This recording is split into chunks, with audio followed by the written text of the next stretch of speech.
Good morning Prayagraj. आजकल लोग मुझसे पूछ रहे हैं कि हम कुंभ मेले के अंदर कैसे जा सकते हैं। लोग जो है कुंभ मेले के अंदर जाने के लिए बहुत परेशान है दोस्तों। मैं आपको एक ऐसा सिंपल इजी रास्ता बताता हूं जहां से आप इजीली मेले के अंदर जा सकते हैं। दोस्तों ये रास्ता अभी नया बना हुआ है, शायद प्रयागराज वासी भी पूरी तरीके से इस रास्ते के फैमिलियर नहीं है। दोस्तों कल ही मैं उस रास्ते से गया हूँ और आया भी हूँ। मैं आपको बताता हूँ वो रास्ता कहाँ पर है। जो लोग यहाँ पर रहते हैं दोस्तों वो जानते हैं प्रयाग स्टेशन, जो कि हमारी यूनिवर्सिटी के आगे पड़ता है। जी हाँ, आप प्रयाग स्टेशन चले जाइए यूनिवर्सिटी के आगे, और प्रयाग स्टेशन से जैसे ही आप क्रॉस करके सीधे आगे बढ़ेंगे आपको दिखेगा एक नया फ्लाईओवर बना हुआ है दोस्तों। जी हाँ, एक नया फ्लाईओवर है। कल रात में मैं उस फ्लाईओवर से आया हूँ। उस फ्लाईओवर पर लाइट नहीं थी, अंधेरा था, इस वजह से मैंने वहां पर वीडियो नहीं बनाई, क्योंकि वहां पर वीडियो क्लियर आ नहीं रही थी। फिलहाल मैं आपको उस फ्लाईओवर की पूरी जानकारी देता हूँ दोस्तों। प्रयागराज रेलवे स्टेशन जब आप आगे बढ़ेंगे तो आप लोग सीधे एक फ्लाईओवर दिखेगा दोस्तों। जब आप उस फ्लाईओवर के मिड पे पहुंचेंगे तो वहां पर जो है ओपन एरिया बनाया गया है, जिससे कि आप नीचे चल रहे ट्रेन आने जाने को भी देख सकते हैं दोस्तों। और उसके बाद जब आप आगे उस फ्लाईओवर से नीचे जाएंगे दोस्तों, तो वो फ्लाईओवर नीचे उतरते ही सीधे आपको ले जाएगा सेक्टर नंबर 7 में। अगर आप सेक्टर नंबर 7 के अंदर एंटर कर जाएंगे वहां से, तो आप मेले के अंदर सीधे पहुंच जाएंगे दोस्तों। उस मेले के अंदर ही आपको मौनी बाबा का आश्रम मिलेगा, राम भद्राचार्य महाराज जी का आश्रम मिलेगा, इस्कॉन जो कि अक्षर फाउंडेशन की तरफ से वहां पर 24 घंटे निःशुल्क भोजन चलाता है। एक्चुअली वो 24 घंटा होता नहीं है, वो दिन में चलाते हैं, रात में कोई भी भंडारा वहां पर नहीं चलता दोस्तों। और उसके बाद आगे बढ़ेंगे तो ओम नमः शिवाय का भंडारा, वो भी आपको सुबह से लेकर शाम तक चलता है वहां पर, वो भी आपको वहां मिलेगा। वो भी सुबह 9 बजे से लेकर रात के 9 बजे तक चलता है दोस्तों। उसके बाद आपको वहां पर मिलेगा कला केंद्र, जहां पर बहुत सारी अलग अलग देशों से और प्रदेशों से आई हुई चीजें वहां पर जो है लगी हुई है बिकने के लिए। वहां पर एक अच्छा, जैसे कि हमारा शिल्प मेला लगता है वैसे वहां पर शिल्प मेला लगा हुआ है। कलाकार अलग अलग प्रदेशों से आए अपनी प्रस्तुति देते हैं, जैसे कि मेरे चैनल के माध्यम से आप देख भी सकते हैं। मैंने कई सारे वीडियोस इसमें अपलोड किए हैं, जो कि गुजरात से आए हुए लोग गरबा कर रहे हैं, भांगड़ा कर रहे हैं, पंजाब से आए हुए लोग, यूपी के हमारे राम मंदिर और राम भगवान श्री राम के जब अयोध्या लौटे थे तो कैसे उनके स्वागत किया गया, वो सारी चीजें वहां पर दर्शाई गई दोस्तों। इस कला केंद्र के अंदर एक ऐसी मशीन भी रखी हुई है जो कि ग्रह नक्षत्रों को दिखाती है। मैंने कल खुद अपने इन्हीं आंखों से वहां पर मशीन के अंदर से जुपिटर को देखा। जी हाँ दोस्तों, जुपिटर मुझे दिखा ग्रह नक्षत्रों उसके अंदर। और फिर आप वहां से जो है बिजली विभाग का, जल विभाग का वहां पर प्रदर्शनी लगी हुई है, आप उसमें भी जाकर के वहां पर देख सकते हैं दोस्तों।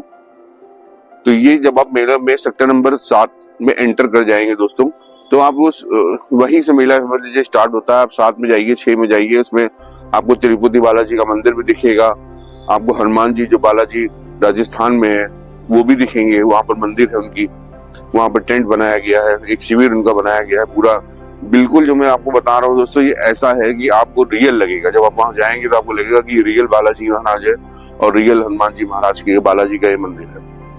इतना भव्य, इतना सुंदर वहां पर है। उसके बाद दोस्तों जब आपको सेक्टर 7 सेक्टर 6 घूम लीजिए, तो आप वहां से 22 नंबर पुल, 18 नंबर पुल या 17 नंबर पुल पकड़ के आप चले जाइए 20 नंबर सेक्टर में। जी हाँ दोस्तों, जब आप 20 नंबर सेक्टर में एंटर कर जाएंगे दोस्तों, लाइन से ही सारे सेक्टर लगे हुए हैं। आप सेक्टर 16 पहुंच जाएंगे उस ब्रिज से, जैसे कि कॉन्टिन्यूसली अब मैं बता रहा हूँ कि 22 नंबर पुल से लेके आप 15 नंबर पुल तक कहीं भी एंटर करेंगे, आप 19 नंबर से 16 नंबर सेक्टर तक ही पहुंचेंगे, या तो 20-21 सेक्टर में पहुंच जाएंगे। और लाइन से जितने सेक्टर्स हैं ना दोस्तों, ये 16, 17, 18, 19, 20, 21, इसके अंदर ही सब जगह आपको महात्मा, साधु महात्मा दिखेंगे। उनका सारा मंडप पंडाल दिखेगा। हमारे जो नागा बाबा है वो दिखेंगे, एक बाबा ऐसे हाथ उठाए हैं कितने सालों से, वो दिखेंगे। वो एक्चुअली 2 है, मैंने कल 2 बाबा को देखा जो हाथ उठाकर खड़े हैं सालों से, और एक जूना अखाड़ा में था, एक पंचायती अखाड़े में थे। और उसके बाद दोस्तों आपको कांटे वाले बाबा भी दिखेंगे वहां पर। और ये सब कहाँ पर दिखेंगे आपको मैं बताता हूँ आपको दोस्तों। देखिए, जब आप सेक्टर 7 घूम लीजिए पूरा, तो आप जाइए 18 नंबर पुल, 17 नंबर पुल, 22 नंबर पुल, 20 नंबर पुल, जो भी आपको पाटन का पुल दिखे आप उससे क्रॉस कर जाइए दोस्तों। आप सीधे 16 से लेके 21 तक के जो सेक्टर्स होते हैं उसी में आप एंटर करेंगे और जब वहां पहुंचेंगे तो आपको सबसे पहले मैं आपको बताता हूं दोस्तों 20 नंबर सेक्टर। जी हाँ, आप 20 नंबर सेक्टर में जाइए, आपको वहां पर दिखेगा पंचायती अखाड़ा, आपको वहाँ मिलेगा जूना अखाड़ा, और बहुत सारे ऐसे अखाड़े वहाँ पर है जो कि महात्मा लोग वहाँ पर आए हुए हैं, लोग भक्तों को दर्शन दे रहे हैं। कांटे वाले बाबा, हाथ उठाकर जो खड़े हैं बाबा, और एक बाबा रुद्राक्ष वाले बाबा, वो सब आपको 20 नंबर सेक्टर में मिलेंगे दोस्तों। और 20 नंबर सेक्टर से जब आप आएंगे सेक्टर नंबर 19 में दोस्तों, तो वहां पर आप 19 और 18 में आपको मिलेंगे बाबा महात्मा साधु, जो कि जिनको हम लाइव देखते हैं आस्था चैनल पर और बड़े बड़े चैनलों पे जो प्रवचन देते हैं, वो आपको मिलेंगे 18 नंबर सेक्टर में। 19 नंबर सेक्टर में दोस्तों आपको मिलेंगे इस्कॉन, जी हाँ, इस्कॉन का शिविर लगा हुआ है 19 नंबर सेक्टर में। और जब आप इस्कॉन में जाएंगे दोस्तों, तो इस्कॉन में अक्षत फाउंडेशन की तरफ से सुबह 10 बजे से, वैसे तो 9 बजे से स्टार्ट हो जाता है प्रसाद वितरण, लेकिन वो पहले प्रसाद देते हैं अपने इस्कॉन से जो मेंबर्स होते हैं और जो उनके प्रभु जी लोग होते हैं, पूजा जो उनके फाउंडर्स होते हैं उनको, या उनके जो मेंबर्स होते हैं उनको पहले प्रसाद दिया जाता है। सबसे पहले उनका एक लेसन चलता है दोस्तों 8 से 9 बजे तक। अगर आप चाहें तो आप भी 8 बजे इस्कॉन पहुंच जाएं 19 नंबर सेक्टर में। आप वहां पर उनका पूरा एक लेसन सुन सकते हैं जो कि भगवत गीता के ऊपर आधारित होता है, कि भगवान ने जो है भगवत गीता में क्या कहा है, वो श्लोक का पूरा विवरण बताते हैं। कल मैं गया तो आप हैरान हो जाएंगे सुनकर दोस्तों, एक फॉरेनर, जी हाँ, एक फॉरेनर वहां पर थे जो कि विदेश से आए हुए थे, वो बैठ के दर्शन दे रहे थे और एक ट्रांसलेटर हिंदी में उसको ट्रांसलेट कर रहा था। तो जब आप यहाँ पर जाएंगे तो प्रवचन आप सुन सकते हैं। 9 बजे उनका प्रसाद वितरण होता है, उसके बाद आप वहां पर बैठ के खाना खा सकते हैं। उसके बाद आप वहां से निकलिए, पहले तो आप पेट पूजा कर लीजिए 19 नंबर सेक्टर में। उसके बाद आप जाइए 20 नंबर सेक्टर, जूना अखाड़ा देखिए, पंचायती अखाड़ा देखिए, सारे बाबाओं को देखिए, नागा बाबा लोग भी आपको वहीं पर मिलेंगे। उसके बाद आप चले जाइए, 19 नंबर सेक्टर हो गया, 20 नंबर सेक्टर हो गया, उसके बाद आप जाइए 18 नंबर सेक्टर में। 18 नंबर सेक्टर में आपको सारे साधु महात्मा दिखेंगे दोस्तों, जितने भी साधु महात्मा है जो कि बड़े बड़े चैनलों पे, आस्था चैनल पे बड़े। 18 नंबर सेक्टर हो गया, 19 नंबर सेक्टर हो गया। अब जब 18 और 19 नंबर सेक्टर, 20 नंबर में आपको मिलेंगे निरंजन अखाड़े वाले बाबा, सारे जो है साधु महात्मा, नागा बाबा, सब लोग। 19 नंबर में आपको मिलेगा इस्कॉन। 18 नंबर में आपको मिलेंगे सारे महात्मा जो कि हम टीवी में देखते हैं, प्रवचन देने आते हैं, बड़े बड़े महात्माओं का। शनि धाम वाले जो बाबा है वो भी आपको 18 नंबर सेक्टर में मिलेंगे। अब आप आ जाइए दोस्तों 17 नंबर सेक्टर में। 17 नंबर सेक्टर और 18 नंबर सेक्टर जुड़ा हुआ है दोस्तों। वहां पर भी साधु महात्माओं के टेंट है, जो लोग वहां पर आए हैं, जो लोग वहां पर रह रहे हैं शिविर में, वो भी 18 आपको 17 नंबर मिलेंगे।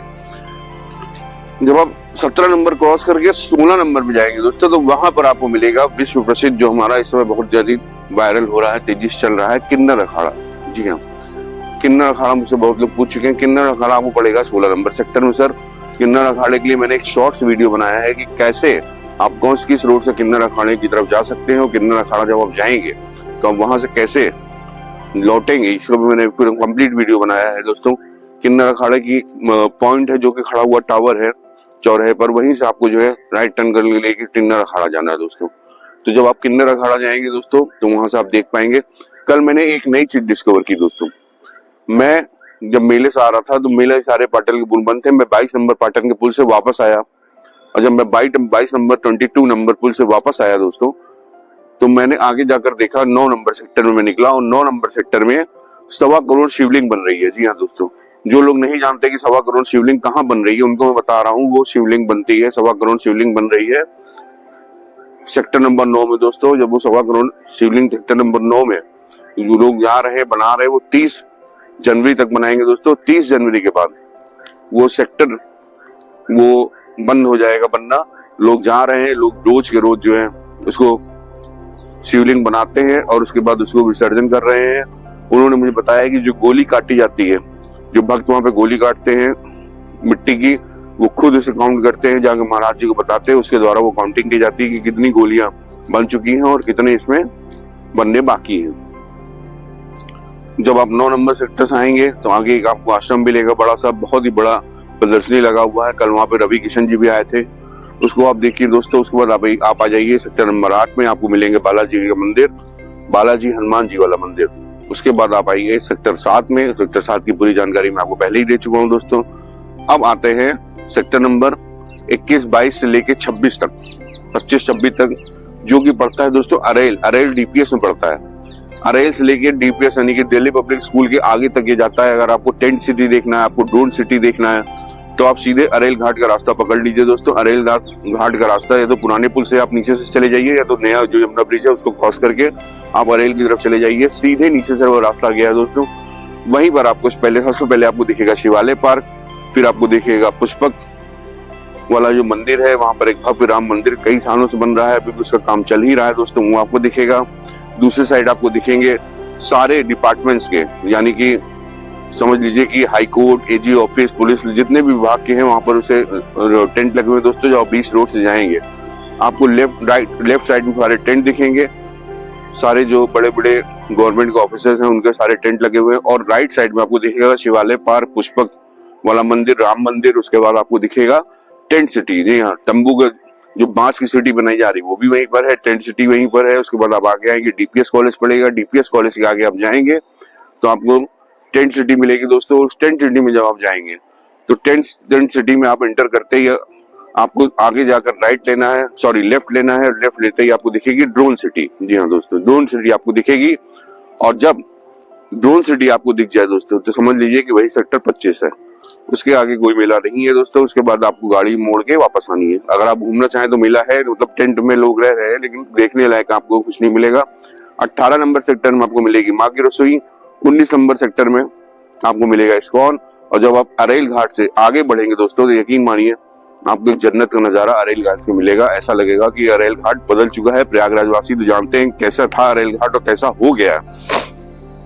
अगर आपको हेलीकॉप्टर की राइड लेनी है, आपको बैलून्स की राइड लेनी है, हॉट एयर बैलून की, या आपको जो है पैराशूट की राइड लेनी है, तो आपको जाना पड़ेगा डीपीएस कॉलेज सेक्टर नंबर 25। जी हाँ, 22 से 25 तक में ये एक्टिविटीज होती हैं। डीपीएस कॉलेज के अंदर से ही हेलीकॉप्टर उड़ता है, जो कि आप पवन हंस की साइट से बुक कर सकते हैं। 1296 रुपए 1296 इसका रेंट है। टोटल 6 से 7 मिनट की राइड होती है। और दोस्तों ये प्रयागराज में पहली बार हो रहा है हेलीकॉप्टर राइड, इतनी सस्ती है, वरना 3 से 4 हजार रुपए इसका रेंट होता था। पहली बार 1300 रुपए के अप्रॉक्स में इसको घुमाया जा रहा है। तो अगर आप हेलीकॉप्टर में बैठना चाहते हैं तो वन लाइफ टाइम अपॉर्चुनिटी है, ये गोल्डन चांस, आप बैठ सकते हैं हेलीकॉप्टर में दोस्तों। और बाकी के जितने भी सेक्टर है दोस्तों उन सब में टेंट लगे हुए हैं। और हाँ दोस्तों, एक इम्पोर्टेंट बात, बच्चों का झूला इलाहाबाद वासी या प्रयागराज वासी जो जानते हैं, बच्चों का झूला जहाँ लगता था वहां नहीं लगा है दोस्तों, वो लगा हुआ है अलोपिन चुंगी के पास। अगर आपको बच्चों को झूला झुलाना है तो आपको अलोपिन चुंगी के पास जाना है। सेक्टर 1 से लेके 5 तक संगम नौ से पड़ेगा। आपको आरती देखनी है, आपको गंगा जी में जाना है, आपको जहां भी जाना है, अगर संगम नहाना है, आरती देखनी है, नौका विहार करना है, तो आपको जाना है सेक्टर 1 से 5 जो कि पड़ेगा बंधुआ गढ़ाल के पास संगम नोस पर। अगर आपको यहाँ पर जो लाइट शो चल रहा है वो जहाँ देखना है तो वो आपको पड़ेगा मिंटो पार्क के पास, नई यमुना पुल के पहले बोट क्लब के बगल में। वहां पे भी एक हेलीपैड बना हुआ है और वहां पे लाइट एंड टाइम साउंड का शो चल रहा है, जो कि होता है 7 से 9 के बीच में दोस्तों। अब दोस्तों सारे सेक्टर्स की जानकारी मैंने दे दी आपको। जो मुख्य सेक्टर जो आपको यहाँ प्रयागराज कुंभ मेले में घूमने उसके बारे में मैंने आपको बता दिया। जो प्रयागराज मेले में आपको बाकी जगह आप कहीं भी घूमिए आपको टेंट दिखेंगे, रहने वाले लोग दिखेंगे, आश्रम दिखेगा। और इसमें सबसे इम्पोर्टेंट एक चीज और है दोस्तों, जो सबसे नंबर 1 है, वो होता है 1 नंबर सेक्टर में दोस्तों, वो है भगवान राम का अयोध्या का मंदिर। जी हाँ, अयोध्या का भव्य मंदिर जो है वैसे ही पूरा भव्य एक मंदिर प्रयागराज में कुंभ मेले में बना दिया गया है दोस्तों। और ये मंदिर इतना भव्य है कि अगर आप इसे देखेंगे तो आपको यकीन नहीं होगा कि ये मंदिर अयोध्या में मैं खड़ा हूँ या प्रयागराज कुंभ मेले में मैं खड़ा हूँ। अगर आपको ये मंदिर देखना है तो आपको जाना है सेक्टर नंबर 1 में, जो कि पड़ेगा अलोपिन बाग चुंगी के पास, झूसी पुल के पास पहले ही पड़ेगा। अलोपिन पुल तो काफी आगे निकल जाएंगे आप। अलोपिन बाग आप चुंगी पूछिए, वहीं आप खड़े होकर देखिए, आप चारों दिशाओं में 360 डिग्री में गोल घूमेंगे, आपको वहीं से वो मंदिर दिख जाएगा दोस्तों। जहाँ पे झूला लगा हुआ उसके ठीक बगल में मंदिर है। और अगर आपको जो लोग फाफामऊ तरफ से आ रहे हैं दोस्तों, वो फाफामऊ से तरफ से प्रयागराज स्टेशन की तरफ से एंटर करेंगे। और एक रास्ता मेले के अंदर और बहुत अच्छा है दोस्तों जाने के लिए, बख्शी बांध।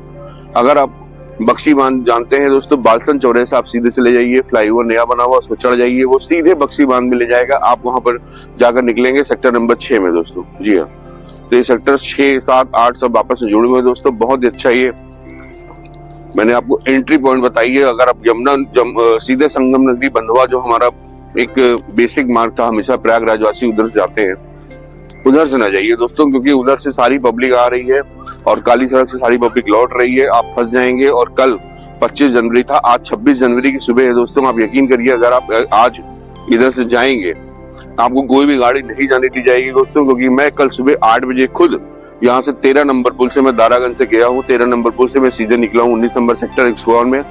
लेकिन लौटते समय सारे के सारे पाटन पुल, जो कि 12:30 से 1 का टाइम था मेरे लौटने का, सारे पाटन पुल बंद कर दिए गए थे। बामुश्किल मुझे एक पाटन का पुल मिला जो कि 22 नंबर पुल खुला हुआ था। यकीन मानिए दोस्तों, वो बैरिकेडिंग मेरे मुंह पे गिरा रहा था, ऐसे उसने गिराया। तो मैंने उससे रिक्वेस्ट किया तो उसने उठा दिया और मेरे निकलते ही मेरे पीछे की सारी गाड़ियों को उसने रोक दिया। और इतना समय इस समय जाम है दोस्तों। अगर आज 26 जनवरी आप जाना चाहते हैं मेले में, अगर आप पहली बात तो आप 4 व्हीलर लेके भूल के भी ना जाइए, वरना आपको गाड़ी पार्किंग में ही खड़ी करनी पड़ेगी। पार्किंग में जबरदस्त भीड़ है दोस्तों। अगर आप चाहते हैं कि आप आए कुंभ मेले में गाड़ी से, तो 9 बजे के पहले गाड़ी में लेके एंटर कर जाइए। निकलने की गारंटी कहाँ है वो नहीं पता दोस्तों, क्योंकि हमारे एक मित्र हैं, हमारे एक सर है, मित्र क्या है, सर है हमारे, वो भी बता रहे थे कि उनको जो है रात में झूसी चले गए थे और झूसी से पूरा पुल जाम था, तो वो अंधावा होकर साहसों होकर लौटे हैं दोस्तों। 40 किलोमीटर वो प्रयागराज घूमकर फाफामऊ पुल से लौटे हैं। उनको लौटना था झूसी पुल से, वो आए फाफामऊ पुल से। जो प्रयागराज वासी वो जानते हैं कि इतना लंबा चक्कर उन्होंने काटा होगा। और मुझे भी कल फाफामऊ घुमाया गया दोस्तों। मैं एंटर किया दारागंज से, लेकिन मैं निकला फाफामऊ से। आप समझ रहे हैं दोस्तों। तो अगर आप 2 व्हीलर से भी जा रहे हो, ये पेट्रोल की टैंक फुल करा के जाइएगा मेले में। ये समझ लीजिए कि मेला इतना लंबा है दोस्तों कि आप थक जाएंगे वो मेला घूमते घूमते, लेकिन वो मेला खत्म नहीं होगा। तो अगर आपको ये इन्फॉर्मेशन अच्छी लग रही है दोस्तों, तो इस वीडियो को ज्यादा से ज्यादा शेयर कीजिए, लाइक कीजिए, सब्सक्राइब कीजिए, कमेंट कीजिए। जो भी लोग कुंभ मेले में आ रहे हैं या आना चाहते हैं, उनके लिए मैंने ये पर्सनल वीडियो बनाया है दोस्तों। वीडियो थोड़ा लंबा हो गया है, लेकिन इन्फॉर्मेशन इतनी ज्यादा है दोस्तों कि जितना भी मैं देना चाहूँ इन्फॉर्मेशन कम ही है। अगर आप इस इतनी इन्फॉर्मेशन सुनने के बाद भी आपको कोई कंफ्यूजन आ रहा है, आप मुझे कमेंट बॉक्स में मुझे कमेंट कर सकते हैं, मैसेज कर सकते हैं, आपको पूरा रिप्लाई दिया जाएगा। मैं जो भी कुंभ मेले के रिलेटेड गाइडलाइंस जानता हूँ दोस्तों, वो सारी गाइडलाइंस मैं आपको बताऊंगा। तब के लिए आप देख रहे थे द न्यूज अपडेट 724। सावधान रहिए, सतर्क रहिए। जय हिंद, जय भारत।